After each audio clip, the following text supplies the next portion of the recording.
Welcome to ARVN, Amateur Radio Video News. The program you're about to see is free to watch, courtesy of YouTube. Thanks, YouTube. But it wasn't free to make. ARVN's got a lot of money invested in video equipment like this sweet camera and that editing system back there. And it takes a lot of time to shoot and edit a program like this. So I'm asking you to make a voluntary payment, contribution, whatever you want to call it. Just stop by our website, arvn.tv, and you'll see a link to make that payment, whatever you think the program is worth to you. I guess you could say that this program is brought to you by you. So thanks for watching and enjoy the show. Before we get to your questions, as I mentioned, we are very fortunate to have Riley with us again this year. He is the Special Counsel for Amateur Radio Enforcement. As Special Counsel, he deals with many of the enforcement issues and many of the problems that occur in ham radio. I think in a couple of years we're going to give him a degree in psychiatry too. I'm sure that you have a lot of questions for him, and I know that there's always been a great interest in what he's been up to over the years. So Riley, if you're here.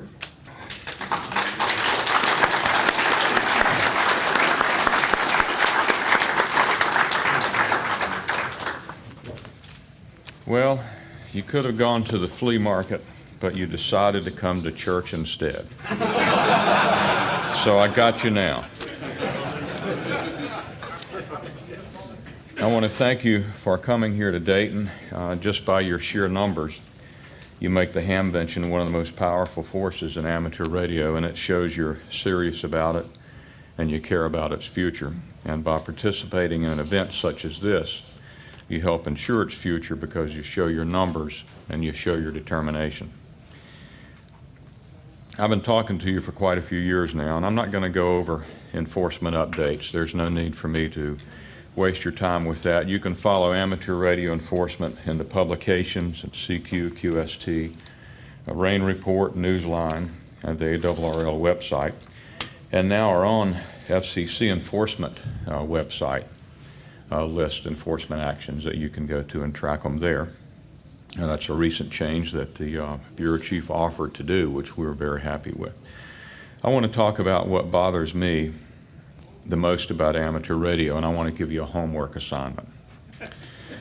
First, the blatant rule violations. I think you can see that we're taking care of them, or most of them, on a gradual basis. Your violations are about what we would expect, or the magnitude of violations are about what we would expect from a service this size. What concerns me most is this: you still need to lighten up. And I said this last year. I said this last year, but you need to take it to heart more. All of you have different interests, and all of you can learn from each other. And you need to work together more and show a little more respect for your diverse interests and for the service as a whole. It isn't about you. It isn't about enforcement. It's about amateur radio. Every time you get on the air, you need to decide what's most important to you: the best interest of amateur radio as a whole, or your own pride or your own ego. Now, I realize I may be preaching to the choir here, but on the air, you need to be more cooperative and less argumentative. And I need you to take this message back to you when you go home, to people who didn't get here and who may not understand this. Your assignment, one part of it, is to read Dave Sumner's article in May QST, page 9. I have a couple of hundred copies. There's a box in the back corner here. There's plenty for everybody, and I have some up here. So everybody will have one, just judging on the size of this crowd. But if for some reason you don't get one or you don't have time to pick one up, contact me, and I'll get one to you. Let me read just one little sentence from it. Most of the unpleasantness that erupts from time to time on the most popular HF bands can be avoided if we're willing to be flexible in our frequency selection. That's about all you need to know about amateur radio. Because I have good news and bad news for you. The good news is there's nothing wrong with amateur radio. It's a good service that's showing its value to the public on a day-to-day basis. The bad news is there's an element of amateur radio that too often reflects present society generally, and there's not a lot we can do about that except to hope that the pendulum swings. Whatever the phenomenon is behind road rage, whatever that is, and I'm not going to try to define it, that's what I'm talking about. All of you need to work together more and depend upon the FCC less to solve your operating problems. We've got a few specific messages to different groups. To the nets, it doesn't matter how long you've been on that frequency. All frequencies are shared. A group of 3 or 4 people meeting on the same frequency every night for 75 years, using 1,200 watts when 100 would do just fine. That's not a net, that's a round table. No net on planet Earth is an oasis of amateur radio.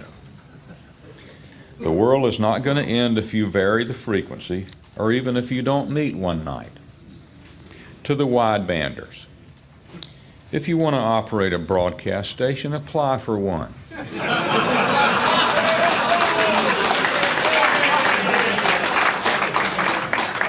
Extraordinarily wide signals on crowded spectrum at peak times are rude and inconsiderate and set you back.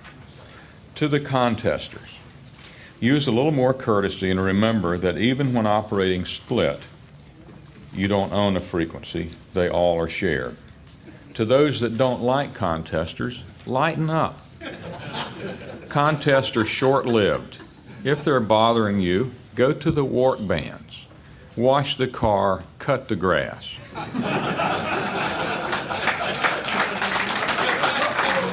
And learn from the contesters. Some of these contesters are the best radio operators on planet Earth. And the nets need to learn from the contesters on how to get messages through and not take 15 minutes to get a 10-second message with phonetics through. To the repeater owners, you don't own the frequency just because you're coordinated for it. A coordination is only a recommendation. And get your paperwork together. And remember, it's your call sign on the repeater, and nobody asked you to start a repeater. If you shut down the repeater tomorrow, you know what would happen? People would use other repeaters. It's no different than leaving your den door open if that's where your station is.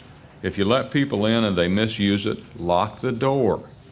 Don't ask us to babysit. That's what control operators are for. To the QRPers, thank you, thank you, thank you for your vitality, your inspiration, and your enthusiasm, and for being builders again. I wish I could spread your enthusiasm across all sections of amateur radio. And when I see you folks, the QRPers, I see the excitement and magic of my first contact. And to those of you who don't like QRPers, anyone can use a linear amplifier as a crutch. To those that don't like de-expeditions, if a group of people want to go to the islands or sit on a rock for a week in the ocean, live in tents in 100-degree weather, swat mosquitoes and scorpions, and operate ham equipment, lighten up and let them do it. I can't tell you how many complaints I got about Scarborough Reef all week long. It wasn't even under our jurisdiction. It was chaos for a few days and then it was over. 46,000 contacts and about half of them CW. Nobody would have even known about it if the league hadn't published it. Somebody thought it was important. About 46,000 people thought it was important, but it's over now. And back to your homework. Most of the unpleasantness that erupts from time to time on the most popular HF bands can be avoided if we're willing to be flexible on our frequency selection. Dave Sumner's article. You're calling the FCC too much to solve your problems. To all operators in general, I say this. This is just about a 40-year-old QST article, or QST magazine. Next to the last page is a big presentation on SWAN equipment. How many of you remember SWAN transceivers? Boy, they were the latest and greatest, weren't they? The Swan 500 and the Swan 50, well, let's take the 350. It has 12 little knobs and one big knob. So does the 500, and so does the 250. So then take this QST magazine about 40 years later. Let's look on the back. TS 570, it's got 46 little knobs, one big knob. And you look in the last page there, there's the 2000. And I remember last year I heard a guy behind me when I was looking at it saying, "That's so big and pretty, I couldn't get that in the house unnoticed." I thought that was a good remark. By the way, if you ever hear that I'm dead, race to Gettysburg to my house, because every piece of equipment in my house cost about $150. You can get some good deals. But this FT2000, this FT2000 has 75 little knobs, but it's still got one big knob right here. There's a reason for that, and there's a reason that you have thousands of frequencies. My pet peeve, too many are like people at a shopping center. You'll argue over a parking space when there are 150 vacant ones. Now, you have to look at it this way. Every city has a bad neighborhood. It's an area that'll just take time and more resources to clean up. Their economic, sociological problems and other things, mental problems, like the ham bands. But if you had 3 alternative streets that you could take to work, and one was through a bad neighborhood, and every time you drove that street, somebody hit your windshield with a rock, wouldn't you take another street after, say, 5 or 6 windshields, 8 or 10 windshields? So who's the bigger idiot, the person throwing the rock or the person that drives down that street every day when they don't have to do it? Well, why don't you take the same approach to the amateur bands? Let's look at 14275. It's a bad neighborhood. Probably in the future, we will find out that there is no problem with RF radiation brain damage at all, except on 14275. They're very poor operators on that frequency. There's a very poor operator in Canada. Canada considers him a fruitcake, apparently, and they're not taking him seriously, and their rules are pretty lax, and they are in amateur enforcement about where we were about 10 years ago. But I get complaints every day from operators who go to 14275 and they get abused. They get on the frequency and they make it worse, because instead of it being a Canadian problem, in a few minutes it becomes an American problem too, because they get into the fray. And I listened to an argument or discussion the other day on 275, and one of the comments was, "Well, I'm not going to be driven off this frequency. I got rights." So there again, most of the unpleasantness that erupts from time to time on the most popular HF frequencies can be avoided if we're willing to be flexible. It's an international problem. It's not our jurisdiction. We're talking to Canada, we're working with them, but they're in a different state of mind, and they consider the fellow to be several French fries short of a Happy Meal. And they're not going to put a lot of resources in it, apparently. There's a similar operator in Italy. Use the big knob, go somewhere else. Report the problem. Report the problem, that's part of your self-policing function, but don't become part of it. The world is ugly enough. Don't add to it. You have control over that problem. You can defuse it and refuse to become part of it, and that's the contribution you can make to amateur radio. I asked one participant on 14275 why he always hung out on 14275. And he said, well, and I can't use the name he was referring to because it would reveal the person, but he said, well, old so-and-so likes to talk there and he doesn't have any other antennas. So this must be a very precisely cut antenna not to work anywhere else, even on 20 meters. Remember the saying from the 60s, what if they gave a war and nobody came? How many of you remember that? What if they gave an argument on the ham bands, and nobody came. And to be honest with you, too much of society today is rude, self-important, cell phone yapping, road raging, stressed out monsters behind the wheel, or unfortunately, behind the microphone. It's a similar thing. Now that's it in a nutshell. We can't save you from yourselves. The best enforcement program in the world won't do that. The Orientals have a saying about Americans.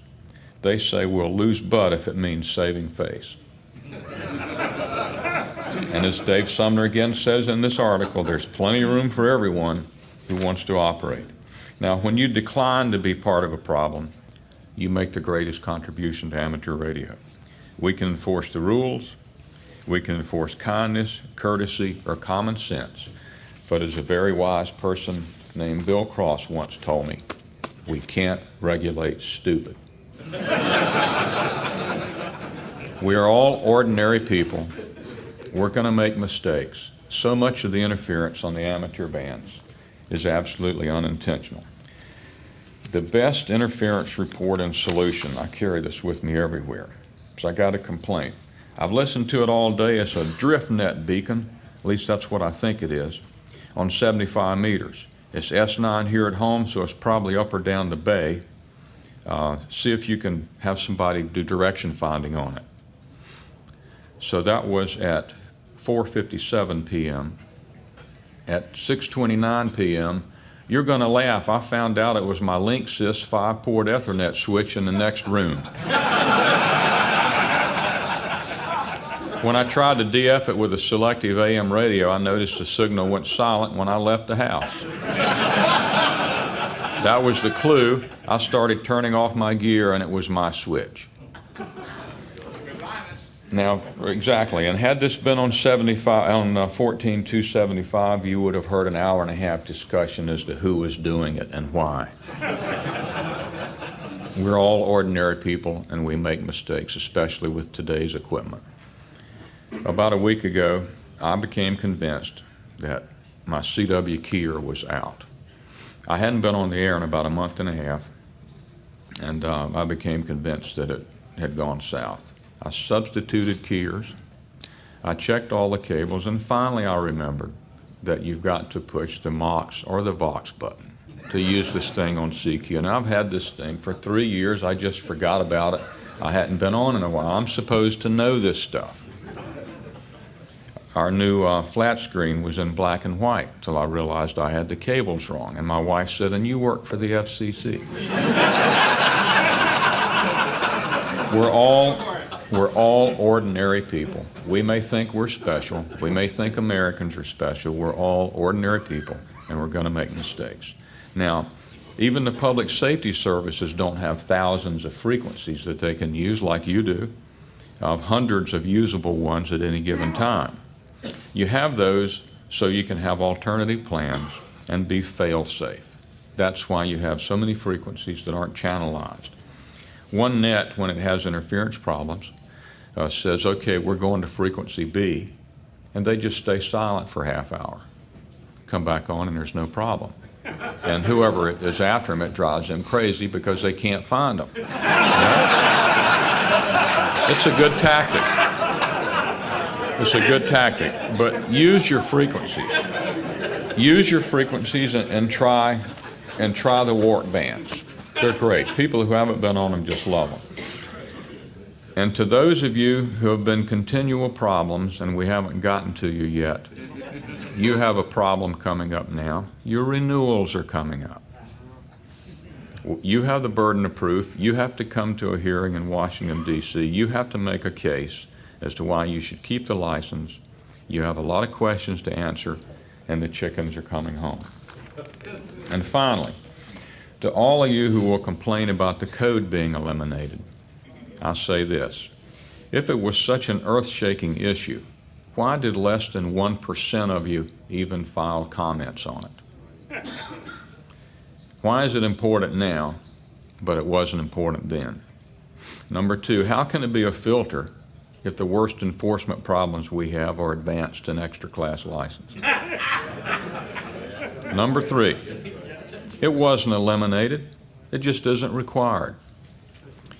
For a driver's test, do you have to know how to operate a 6-speed transmission? I don't think so, but those are some of the coolest cars on the road with the 5 and 6-speed transmissions. The idea of eliminating the code has been floating around for years, yet there is more and more code equipment today than ever before, and you'll see it today. We won't know the effect for 10 years. Now, personally, I work code 90%. I honestly don't see it as a potential enforcement problem. I'm loyal to the code, but my bet is dropping the code requirement will turn out to be, over time, a stroke of genius. We'll know for sure in about 10 years I won't be here because all these Hamfest hot dogs will have caught up with me by then. So you'll have to go over the mountain on your own. But if we don't do something to appeal to greater numbers, in a few years there won't be enough room out here for all the walkers. We're getting old. We need to try new things and always work towards keeping amateur radio dynamic. You just have to know the issues, participate in it, try to be courteous even when it goes against every grain of your core being, and enjoy it. And I want to thank you again for all the incredible support that you've given our enforcement program. The self-regulating aspect of this service never ceases to amaze me.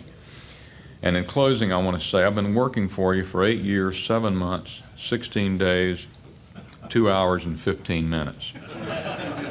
I can't imagine a better group of licensees to work with, and I've always had interesting jobs at the commission, and I'm one of the few people on planet Earth, I think, who have always just enjoyed my job. But you folks are the best, and I'm so thankful I get to work with you, and I want to thank you for all your passion and all your dedication. Thank you. And be sure,